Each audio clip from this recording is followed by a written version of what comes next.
আজি যিহেতু ৰাখী বন্ধন আছিলে, ইয়াৰ আমাৰ ছোৱালীকেইজনীয়ে ককায়েকক ৰাখী পিন্ধাবলৈ বুলি আহিলে গোটেইকেইজনীয়ে।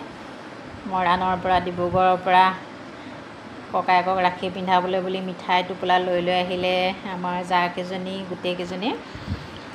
সকলোলৈকে মোৰ ফালৰ পৰাও আপোনালোকক ৰাখী বন্ধনৰ বহুত বহুত শুভেচ্ছা জ্ঞাপন কৰিলোঁ। এয়া আমি গোটেইখিনি এনেকৈ আজি লগ হ'লোঁ, এসাঁজ খালোঁ। এয়া মিঠাই, ধুনীয়া ধুনীয়া মিঠাই লৈ আহিছিলে সিহঁতে। এনেকৈয়ে ককায়েক ভনীয়েকৰ সম্বন্ধ, মৰম চেনেহবোৰ যেন সদায় অটুট ৰাখক, ভালে ৰাখক, ভগৱানেও কুশলে ৰাখক। সকলোৱে আশীৰ্বাদ কৰিব।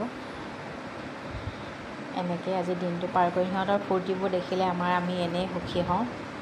সদায় যেন এনেকৈ সকলোৱে মিলা প্ৰীতি থাকে, সকলোৱে ভালে থাকে, তাৰে কামনা কৰিলোঁ।